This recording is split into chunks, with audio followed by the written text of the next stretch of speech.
When we moved into our apartment on Sycamore Street, the neighbor next door told us we were very lucky.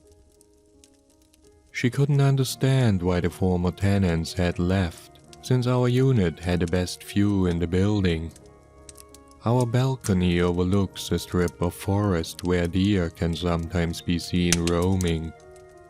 The woods extend up an escarpment and white stone cliffs can be seen beyond the trees. There's a cul-de-sac to the left of the forest which dead ends at a path leading into a large park filled with green space. Every year the town has a fireworks display in that park, and our balcony has an ideal vantage point for the display. Much to the dismay of our cats who cower beneath the sofa during the festivities.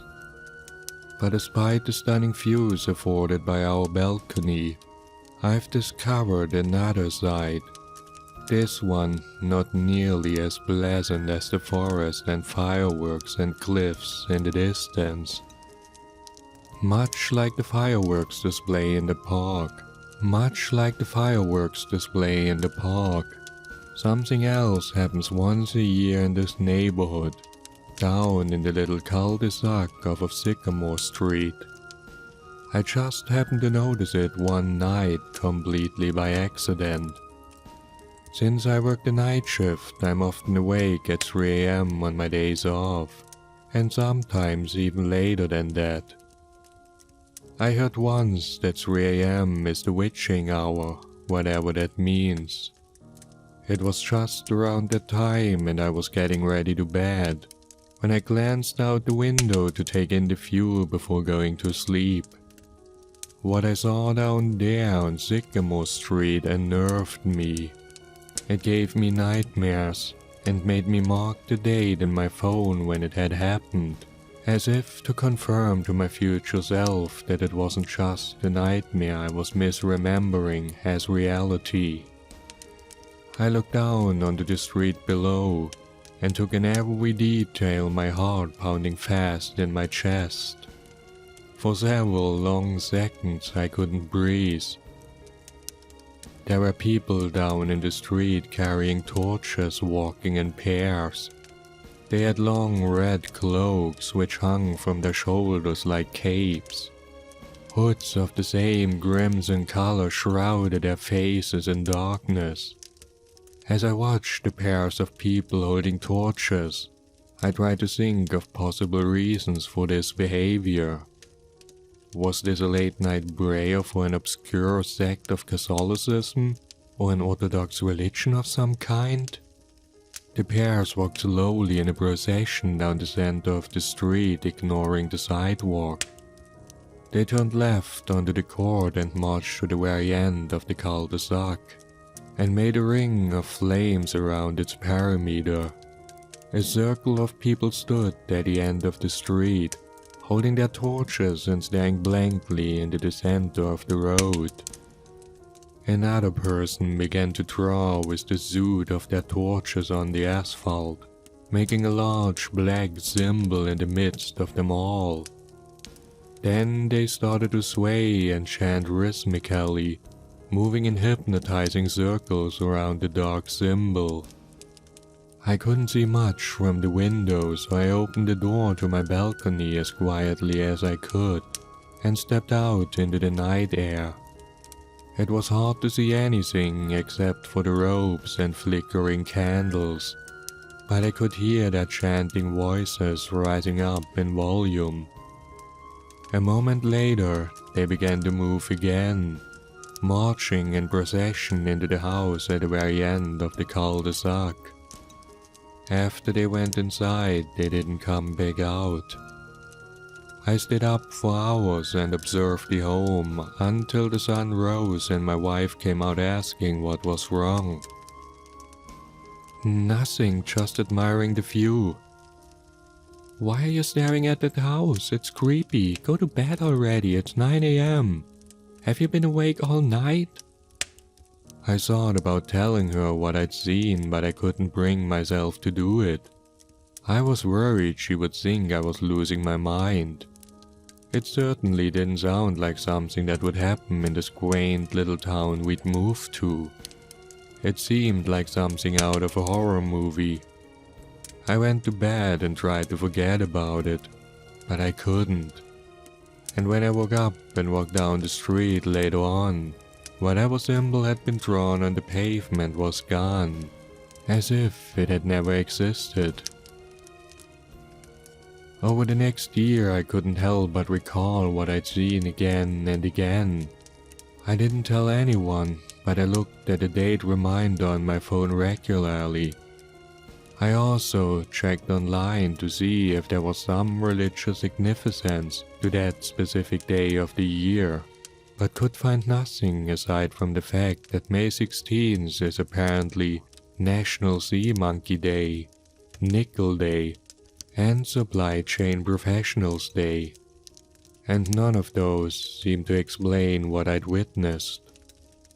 It was gnawing at me all year, and as the date approached in my calendar again, I couldn't help but wonder if what I had witnessed was a yearly event. It reminded me of Druidic or pagan rituals, and I thought maybe it would occur again on the same date the following year, and if a better look at the symbol would explain anything. I wondered if I could see something if I could get closer. I decided to try. So last night, after a year of waiting, I went out into the forest beside the cul-de-sac and hid. Wearing all black clothing and a ski mask for good measure, I probably looked like a criminal, casing a house for burglary, but I didn't care. I just needed to see what was going on, what was really happening on Sycamore Street. I stood out there in the forest, watching quietly as the street remained empty. Afraid someone might see me if I did anything, I remained motionless and resisted the temptation to check the time on my phone. The moon above was pink and ominous, hanging bloated in the sky. A rare total lunar eclipse had occurred around midnight, and the sky still looked faintly purple and bathed the neighborhood in an area vermilion glow. After a long period of waiting, I almost began heading home. But then, just as I was about to leave, I heard voices rising up into the night air. A low humming chant and flickering torches bobbing up and down could be seen emerging from behind the house adjacent to the forest. A procession of robed, hooded figures made their way to the end of the cul-de-sac, then made a ring around the end of the road, in much the same way they had 365 days prior. Only now I was much closer, and could almost overhear what they were saying. I decided to creep a little closer, moving as quietly as I could through the forest, being careful not to step on any twigs or branches which would signal my location. A figure was drawing a symbol in the center of the road again, scraping the burnt torch sand across the pavement and leaving a black mark behind. The others hummed and chanted rhythmically, moving in slow circles around him. Someone was leading a young woman dressed in white towards the center of the ring. "Who are these people?" I whispered to myself so quietly I could barely hear it. And yet they seemed to hear it very well. One of the hooded figures, who was much taller than the others, spun around and signaled in my direction, whispering something to the others. I was terrified to see several of them go down on all fours like animals, dropping their torches and scurrying off into the darkness like dogs sent to track a fresh quarry. They moved with inhuman speed, their cloaks fluttering in the wind behind them, as they raced into the woods headed straight for me. My heart skipped a beat and my breath caught in my throat as I froze, momentarily stunned into inaction. After what felt like hours, I managed to convince my legs to move and began to run, no longer caring about the sounds my feet made or the keys jingling in my pocket. My apartment was not far, only 100 yards or so, but those things were fast and they had gotten a large head start. As I ran, my skin was scraped by passing thorn bushes. I blowed through shrubbery, leaping over logs and fallen trees, tripping to the ground and stumbling back to my feet, too terrified to look back. With only a few steps to go until I reached the parking lot, something grabbed me roughly from behind. I was dragged screaming through the forest by something stronger than any man.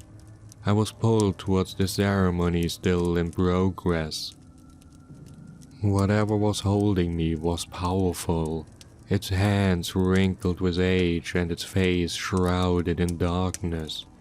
Large black talons protruded from the ends of its fingers, and I wondered if this thing had once been a man, and if so, what was it now? "You were not meant to witness this event," a hooded figure said once I had been dragged into the roadway. "You have not been initiated yet." It was a woman speaking. She was the tallest among the group, her crimson robes fringed with gold. As she spoke, she produced a long, curved knife from the folds of her robe. "Give me your hand." I couldn't move. I didn't want to move. The knife looked very sharp. She nodded ever so slightly to the robed figures on either side of me, and they grabbed my hand, holding it out in front of me as I screamed. My mouth was quickly covered by a strong hand. The woman began to carve something into my palm, blood welling up in the incision until it made a pool of red, which she had to mop away so that she could finish. All the while my screaming was muffled by the man around me, holding me tightly. Horrendous pain shouldered through me, all the way up my arm as she dug the point of the knife into my flesh and worked slowly to finish the symbol. When it was done, she closed my fist tightly, allowing the blood to drip down onto the asphalt of the street. I looked to see the symbol drawn in charcoal, now highlighted with shades of red from my blood. It was an enormous millipede wrapped around the center of the earth. The ground began to tremble and shake beneath our feet like an earthquake. Everyone around me stayed still, but I was terrified and tried to run. The pavement started to crack beneath me, and I tried to move away, but the acolytes of the strange secret society held me tightly to prevent me from fleeing. "Be a witness, you're now one of us. Behold the many-legged god." The woman screamed, the earth breaking open beneath her to reveal a black chasm of unfathomable depths. "Let me go!" I cried out, biting the hand of the man who was muffling my screams for help. I kicked his shin, elbowing and thrashing and trying to get away. "I don't want to be a part of this." They all gasped as a huge insectile face began to appear from beneath the cracked pavement, from within the dark abyss. "No, he can't be allowed to speak. Silence! He'll ruin everything." The woman cried, "He mustn't refuse." But it was too late. Whatever was meant to happen was no longer going to happen as they planned. I guess that I was meant to be a sacrifice for this huge millipede which they worshipped as a deity, but I needed to go willingly, or at the very least, silently, and now the beast was furious at their insolence. "Choose me! I will be the sacrifice!" One of the acolytes called out. "I will do it willingly!" The massive millipede emerged from beneath the ground, appearing to be the size of a subway train, then a freight train, but it never ended. It just continued to grow in size, each lumpy section of midnight black thorax driven by a huge, disgusting set of hairy legs. Its freakish body repeated over and over as it climbed out from the dark abyss, its mandibles clicking loudly as it eyed the figures in robes bowing down in the street. Despite its size, it moved quickly, snapping the head off of one man and sending a fountain of blood into the air, then consuming the rest of the body in one bite. It gnashed its teeth and chittered with hunger. The rest of them began to scream, realizing the ceremony to appease it had failed. Elbowing the other robed figure holding me, I managed to break away from the group, running from their midst. I felt a few hands reaching out to grab me, their fingernails digging into my skin and leaving long, bloody marks on my forearms. But I got away, slipping madly away from them with a berserk fit of fight or flight that I hadn't known myself capable of. Looking back over my shoulder, I saw the robed figures being tossed into the air like rag dolls and landing in the mouths of the huge, many-legged worm. Cars were upended and driveways caved into the abyss. A huge crack followed me as I ran, the pavement still splitting wider from the girth of the ever-emerging millipede. Once back inside my apartment, I locked the door in every way possible, barricading it with a chair for good measure. I pulled the curtains closed, afraid to look outside, afraid that a worm would consume the world. This morning, the local news reported the event as a sinkhole. Nothing was mentioned about anyone going missing or being injured or eaten alive by giant millipedes. No deaths were reported. No national or international coverage was done, despite the scale of the disaster, as if everyone in town knew not to say anything, even the media. It was as if the whole thing had never happened, aside from the gaping hole in the ground at the end of the road. "What the hell is going on out there?" my wife asked groggily, pulling up the shades and gawking out the window. She gasped at the sight of our neighborhood in rubble. "A sinkhole," I told her. "A very, very large one according to the news. It's amazing what can be hiding beneath us, just under the surface. A gaping hole waiting to swallow us all up." "Don't be grim. Well, so much for our nice view. They'll be doing construction out there for weeks now." I gently pulled the blinds closed again, my hands shaking with fear. I couldn't help but feel as if the road crew out there was watching us, looking up at us from the scene of destruction. They looked angry, and they looked afraid. Whatever that ceremony was last night, I don't think it was meant to be interrupted.